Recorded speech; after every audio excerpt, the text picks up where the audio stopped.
इसलिए ध्यान से सुनिएगा। बांग्लादेश की अंतरिम सरकार के मुखिया मोहम्मद यूनुस ने भारत को भेजे हैं 1000 किलो आम। प्रधानमंत्री मोदी और राजनयिकों के लिए गिफ्ट भेजे। पश्चिम बंगाल और त्रिपुरा के सीएम को भी आम का तोहफा और तोहफे में हरिभंगा किस्म की आम भेजा गया है। भारत के साथ रिश्तों को बेहतर बनाने की कोशिश। एक तो ये हरिभंगा पता नहीं किस तरह का नाम इन्होंने रखा है, और हमारे यहाँ इतनी सारी वैरायटी होती है कि आई एम श्योर कि ये पक्का यहाँ बांग्लादेशी डिटेन करके जहां रखे गए होंगे ना, वहां ये आम भेज दिया जाएगा। कम से कम हमारे पीएम तो नहीं खाने वाले इसको। लेकिन ये कहना क्या चाहते हैं? आम, अरे काम अच्छे कर लो यार, आम क्यों भेज रहे हो? आम क्यों भेजे इन्होंने? आम इन्होंने इसलिए भेजने हैं क्योंकि अब ये चारों तरफ से फंस गया है। देखिए साफ सीधी बात है, फिर मैं कहता हूं जब आप कंफ्यूज हो जियोपॉलिटिक्स में, सबसे पहले नक्शा देखो। ठीक है, बांग्लादेश के 2 नेबर हैं, एक म्यांमार जिसके साथ इतनी छोटा सा बॉर्डर है उसका, इतना सा ना के बराबर, और दूसरा भारत 4000 किलोमीटर से ज्यादा। आप भारत को उल्टा सीधा बोलिए, गालियां दीजिए, भारत को ये कर देंगे, मार देंगे, ये कर देंगे, मोदी अच्छा आदमी बुरा आदमी, आपको जो करना है करो। एंड में बिना भारत के आपके काम नहीं चलता, और जब नहीं चलता है काम तो भेजने पड़ते हैं आम। और ये दरभंगा का भंगा ले लेते हैं और हरदोई का हरि ले लेते हैं और अपने यहाँ आम का नाम बना लेते हैं, हरिभंगा। अरे यार, नाम तो अच्छा रख लो। बहुत धन्यवाद सर, बहुत धन्यवाद आज प्रतिशोध में पधारने के लिए। Thank you so much. अच्छा, एक और चीज दिनेश भाई मैं आपको बताता हूं, बड़ी खूबसूरत बात आपने बोली है। शुरू में पुतिन ने बोला था मैं पूरी दुनिया के ऊपर X% टैरिफ लगा दूंगा, फिर कहता 90 दिन बाद लगाऊंगा। हाँ, बोला था ना शुरू में, बोला 90 दिन बाद लगाऊंगा। अब पुतिन को यह कह रहा है कि तुम तो बात करते हो बड़ी प्यारी प्यारी यार, बड़ी मधुर बातें करते हो तुम फोन पे, और जैसे ही मैं फोन रखता हूं पता लगा कि 200 ड्रोन गए, 5 बैलिस्टिक मिसाइल गई, 3 क्रूज मिसाइल गई। ये क्या ड्रामा है? देखो तमीज से रहना वरना ठोक दूंगा तुम्हें, लेकिन 50 दिन के बाद। हाँ, लेकिन 50 दिन के, लेकिन 50 दिन, ये 50 दिन, वो 50 दिन। ये असल में ट्रंप की कही हुई बातें। अभी तक आप ये देखते थे विज्ञापनों में ये कही जाती हैं बहुत सारी बातें, और उसमें स्टार लगाकर कर दिया जाता है नीचे कंडीशन सप्लाई। ये वाली बातें ट्रंप बोल के करते हैं, विज्ञापनों में नहीं। उनके बोलने में होता है 50 दिन बाद, वरना एक्सटेंशन और दे दूंगा। अगली खबर देखिए, यूक्रेन को और हथियार देने वाला है अमेरिका। अब देखिए यहीं पर वो कैच है, अब समझिए 50 दिन क्यों। और ज्यादा हथियार देने वाला है अमेरिका। यूरोपीय देशों के जरिए यूक्रेन को मिलेगा weapon, patriot missile system, short range मिसाइलें देगा यूक्रेन के साथ साथ। आम डील हो रही है और ये गेम चेंजर होगी, नेटो महासचिव कह रहे हैं। आपको एक बात पता है बड़ी खतरनाक सी बात है, या तो इन्होंने मीडिया को रिलीज करा है या ट्रंप ने कोई गेम खेला है बड़ा तगड़ा। लेकिन बात यह है कि ट्रंप जेलेंस्की से बात कर रहा है और ये कह रहा है कैन यू हिट मॉस्को। हाँ, ये अभी मीडिया में आया, मैंने पढ़ा कि can you hit Moscow, can you hit interior Russia. आप क्या व्लादिवोस्टॉक मार सकते हो? आप क्या सेंट पीटर्सबर्ग मार सकते हो? मैं कर सकता हूं ऐसा। वो कहता है कि अगर ट्रंप साहब आप मुझे हथियार देंगे मैं मॉस्को को मार सकता हूं। तो उसने बोला ठीक है, वील टॉक अबाउट इट। ये देखिए ना, ये मैसेजिंग है ट्रंप की कि अब मॉस्को पे तो पहले भी अटैक हो चुका है, ड्रोन अटैक नहीं करा था मॉस्को पे, हुआ था जी। He is totally prepared. ये टैरिफ शेरिफ का ट्रंप मस्ट रियलाइज कि भैया अब इन तिलों में इतना तेल नहीं है। तुमने इतना टैरिफ की धमकी दे दी पूरी दुनिया को, अब दुनिया कहते हैं ठीक है यार, अब देख लेंगे जो होगा। लेकिन दिनेश एक चीज और देखने वाली है, जो चीज उन्होंने दी, पैट्रियट दी, एयर डिफेंस सिस्टम दिया, इसमें से कोई भी अटैक सिस्टम है क्या? अटैक सिस्टम तो कुछ भी नहीं है, ये तो सब डिफेंस, ये तो सारा डिफेंस है। इसका मतलब वो कह रहे हैं कि तुम मारते रहो, मैं इसको अपना सामान बेचता रहूंगा, ये मार खाता रहेगा, लेकिन मेरा माल खरीदता रहेगा, लेकिन ऐसा कुछ नहीं दूंगा जिससे तुम्हें मार पड़े। हेलमेट दे दी, मोटरसाइकिल नहीं दी उसको। हेलमेट दे दिया, मोटरसाइकिल नहीं दिया, और हेलमेट देने के बाद कहा है आप जिस पे जो मार सकते हो मारो, सिर्फ एक्सीडेंट के लिए नहीं है, बाइक राइडिंग के लिए। अब कुछ बरसाओ तो बरसाओ, इसका सिर नहीं फूटना चाहिए, हाथ पैर के लिए चलेगा। हमको सिर फूट जाएगा तो लेगा दोबारा कैसे? दोबारा कौन लेगा? जिंदा रहे, मरने ना पाए, और जिंदा रहते रहते हथियार खरीदता जाए। ये है अमेरिकन फिलॉसफी। वरना 50 दिन के बाद सीजफायर की बात कौन करता है? यूक्रेन पर बड़े राजनीतिक उथल पुथल के संकेत। अगली खबर देखिए, यूक्रेन की प्रधानमंत्री बन सकती हैं यूलिया स्विरडेंको। मौजूदा प्रधानमंत्री को बनाया जाएगा रक्षा मंत्री।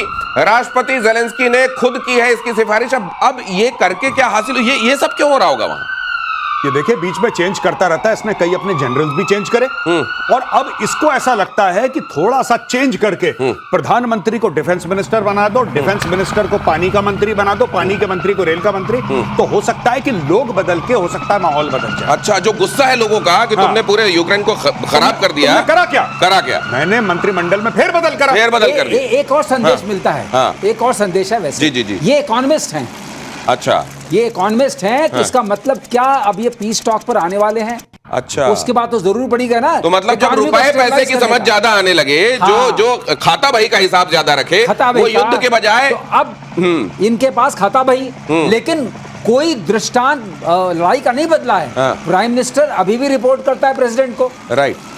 नहीं, प्राइम मिनिस्टर करता ही है, डिफेंस मिनिस्टर प्रेसिडेंट को रिपोर्ट करता है। तो उससे क्या फर्क प्राइम मिनिस्टर पड़ेगा? को मतलब नहीं है। राइट। लेकिन ये चेहरा इसलिए रखा है कि जो वहां पर थोड़ी उथल पुथल हो रही है, हाँ। मैं भी कुछ लोगों से वहां मिला हूं, जानता हूं, जी। वो तो वो ये कहते हैं कि वहां पर अब रेस्टलेसनेस आ रही है, मुझे कहते हैं फटीग आ रही है, वॉर फटीग आ रही फटीग है, बोलते हाँ। हैं। ऊब आ रही है। हाँ, ऊब आ रही है सिविलियंस में, फौजियों में, लोग मर रहे हैं, लोग सुन रहे हैं। अब वो कह रहे हैं ये हम लड़ किस रहे हैं। तो ये वो वाली बात है। वैसी वाली बात है कि आप मंत्रिमंडल के चेहरे बदलो और एंटी इनकम्बेंसी से पार पालो वाला जो फॉर्मूला है वो शायद वहां तक पहुंच गया है। और वहां पर भी अब ये कुछ एक चेहरे बदलकर ये बताने में लगे हुए हैं जेलेंस्की की नहीं, चिंता मत कीजिए, यहां तो मैं सब कुछ ठीक चला रहा हूं। एक्चुअली उनके लिए भी समस्या ये है कि अगर ये युद्ध रुका तो जेलेंस्की फिर अपनी कुर्सी पर रहेंगे नहीं। वायुसेना में शामिल होने को अस्त्र MK3 तैयार। अगली खबर देखिए, स्वदेशी एयर टू एयर मिसाइल है अस्त्र MK3 मिसाइल का जल्द डेवलपमेंट ट्रायल होगा। अस्त्र MK3 को गांडीव नाम दिया गया है।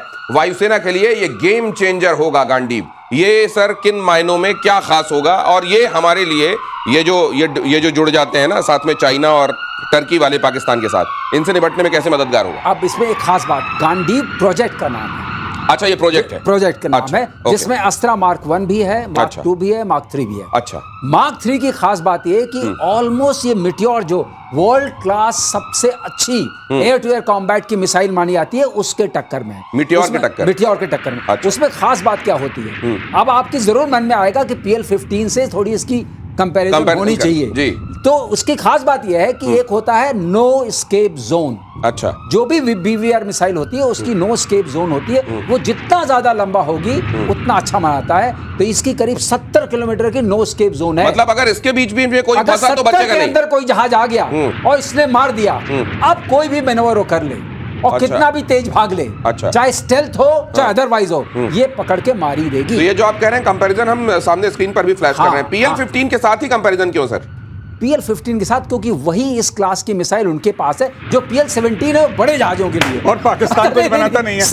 सॉरी मैं चार्टर की बात कर रहा हूँ। गौरव ठीक हंसे, वो तो गिरी थी ना, वो तो। हाँ, पाकिस्तान कुछ बनाता नहीं है, तो पाकिस्तान की किसी मिसाइल के साथ हम कंपेयर कर नहीं सकते। अब हमें कंपेयर करना है चाइना की मिसाइल के सही साथ। बात। तो इसमें खास बात ये देखिए, उधर देखिए बड़े अच्छे से लिखा है, इसमें हमारे पास ECCM है, उनका ECCM नहीं है। ओके। तो ECCM नहीं है तो अगर हमने स्पूफ किया तो वो स्पूफ हो जाएगा। PL-15 जो हमने किया जो हमने था उसको जब खेतों में मिली थी, हाँ, उसको भटका दिया था। भटका दिया था। और दूसरी बात, ये ECCM क्या है सर? Electronic counter measure. अच्छा। तो अच्छा, electronic- अगर आप इलेक्ट्रॉनिकली उसको भटकाने की कोशिश करें तो भटके हमारा नहीं भटकेगा, उनका भटक अच्छा, जाएगा ओहो, अच्छा। इलेक्ट्रॉनिकली। भटकाव से बचने वाला सिस्टम हमारी वाले में लगा हुआ है, PL-15 में नहीं लगा हुआ है। और अच्छा। उधर डेटा लिंक है। डेटा लिंक का मतलब आप तोड़ सकते हैं।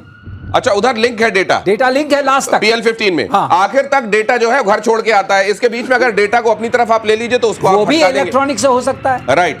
अब रही बात हमारा जो इंजन है, वो Mark 3 का स्पेशली, अच्छा। वो रैमजेट टाइप है। अच्छा। वो क्या होता है, सॉलिड फ्यूल वाला है, ठीक तो है। उसमें लास्ट तक उतनी ताकत बनी और रहती है। इसमें नहीं है वो, अच्छा। तो इसकी ताकत कम होती जाती है। तो ये समझ लीजिए कि इसमें गांडीव क्यों कहा गया है। ये जो धनुष है इसमें कई तरह के तीर चढ़कर चलेंगे। वो Mach 1 होगा, 2 होगा, 3 होगा, और इस तरीके से आपके जो अस्त्र है ये पाकिस्तान, टर्की और चाइना के लिए सिरदर्द होने वाली है। जेल में बंद पाकिस्तान के पूर्व PM इमरान खान। अगली खबर, उनके समर्थकों से निपटने के लिए नई फोर्स बनाई गई है। नई पैरामिलिट्री फोर्स का नाम फेडरल कांस्टेबुलरी रखा गया है। इमरान के समर्थकों से निपटेगी फेडरल कांस्टेबुलरी। आंतरिक सुरक्षा, दंगा कंट्रोल करने की भी जिम्मेदारी। एक आदमी के नाम का जिसको अंदर डाल रखा है, इतना खौफ। इमरान के, देखिए मैं आपको बताता हूं, उसमें 2-3 कारण हैं क्यों फोर्स बनाई गई है। इसका पार्लियामेंट में डिस्कशन नहीं हुआ। आसिम मुनीर ने फोन करा, जरदारी को धमकी दी, जरदारी ने अंगूठा वहां पे लगाया कागज पे, और ये फोर्स बन गई। अब मैं आपको बताता हूं इसकी असली अंदर वाली स्टोरी। बात यह है कि अमेरिका के आ रहे हैं क्लोज, क्योंकि अमेरिका के क्लोज आ रहे हैं आसिम मुनीर, चाइना ने थोड़े से स्क्रू टाइट करे, इनकी चूड़ियां कसी हैं। अब इनकी चूड़ियां कसी हैं क्यों? क्योंकि 2 इन्फेंट्री डिवीजन लगभग 20,000 लोग अलग से निकाल रखे थे कि तुम चीनियों की सुरक्षा में लगो और तुम चाइना पाकिस्तान इकोनॉमिक कॉरिडोर की सुरक्षा में लगो। आज की तारीख में भाई साहब चाइना पाकिस्तान इकोनॉमिक कॉरिडोर बंद हो चुका है, राइट। अब इशू ये है कि आपको बचाया कैसे जाए, वहां पे इन सब चीजों को बचाया कैसे जाए। वहां पे रोज अटैक हो रहे हैं, आप जानते हैं ना बलोच क्या कर रहे हैं। बिल्कुल। बलोच ने मार मार के हलवा बना दिया इन लोगों का। अभी ऑपरेशन बाम खत्म हुआ है कल परसों, तो इन्होंने ये फोर्स इसलिए बनाई है, इसमें डालेंगे एक्स सर्विसमैन, इसमें डालेंगे और लोग, और मिली जुली एक फोर्स होगी और आर्मी